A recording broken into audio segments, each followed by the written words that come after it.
with chapter 12 of the book of Nehemiah. We have seen how the priests and the Levites were remembered in their order.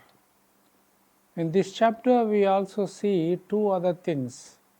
One, the dedication of the walls of Jerusalem, and the other, the service in the temple, particularly the giving of the offertory in the temple. Nehemiah, Ezra are together in the rebuilding of Jerusalem and Jerusalem temple.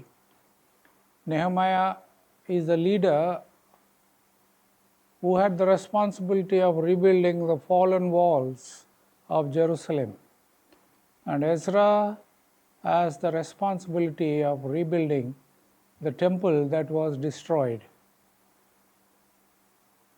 And once the rebuilding of the walls were completed,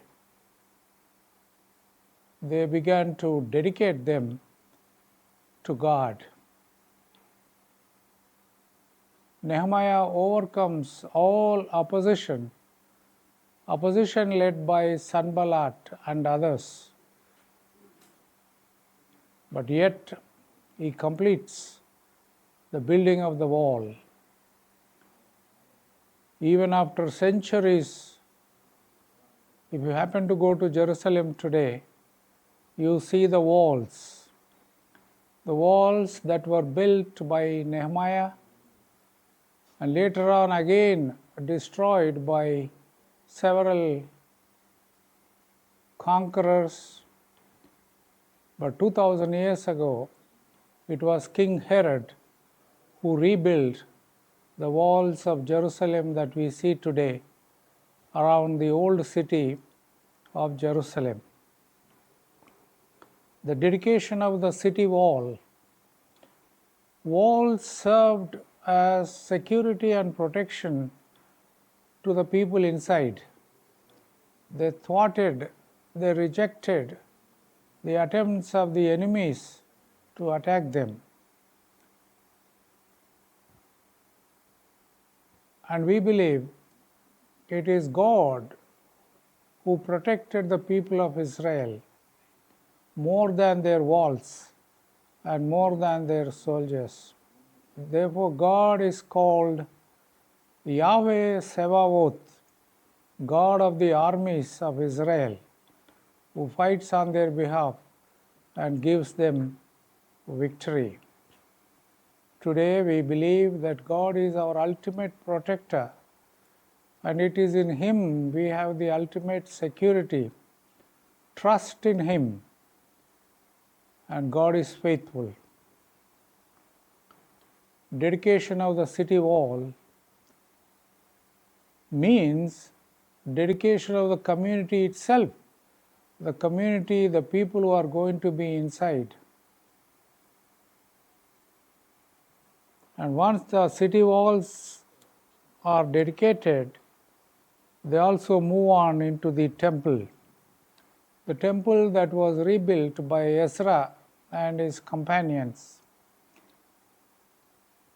At the dedication of the temple, they bring in offertory, and this offertory was meant for the livelihood of priests and Levites.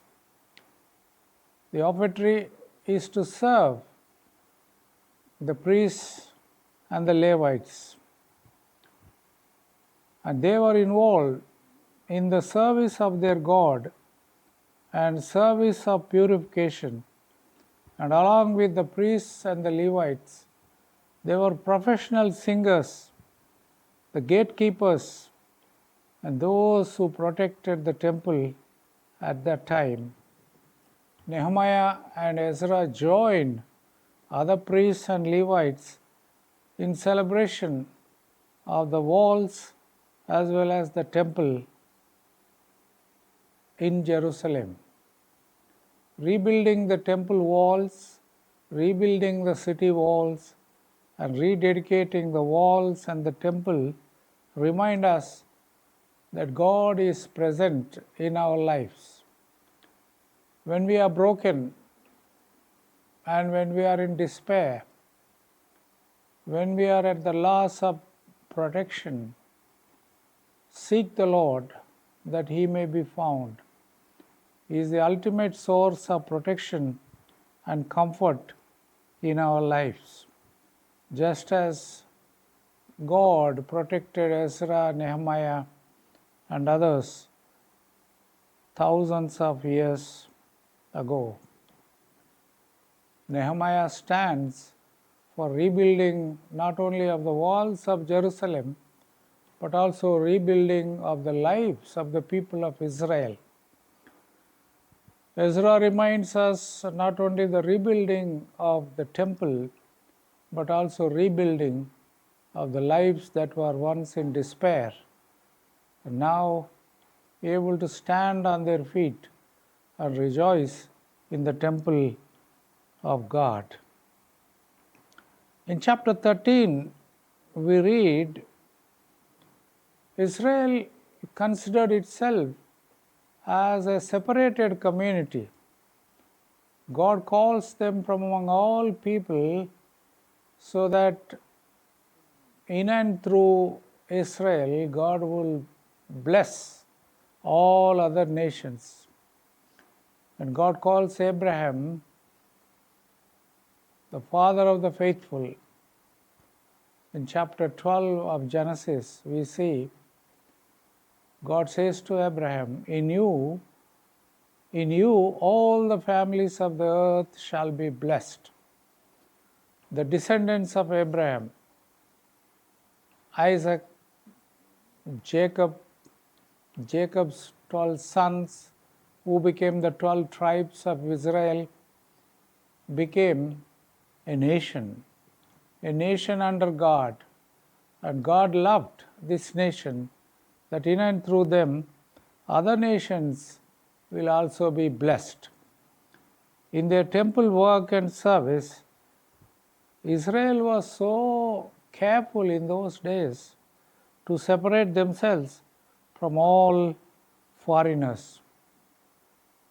And Nehemiah and Ezra bring the necessary reforms to that effect. We see in chapter 13, they separate themselves for the service of God in the temple and also to be exemplary for others, for the people around them. Today we are called upon to be people of God in the localities where we are living, through our word and deed. And I am glad that this word is proclaimed through the visual word media. Gone are the days that we proclaim the word through mouth. Now time has come through the digital media. We are able to proclaim the word that comes alive, new every morning, reviving and strengthening us for the work of God, and to live lives of testimony for the love of God in the world we are living. God bless you.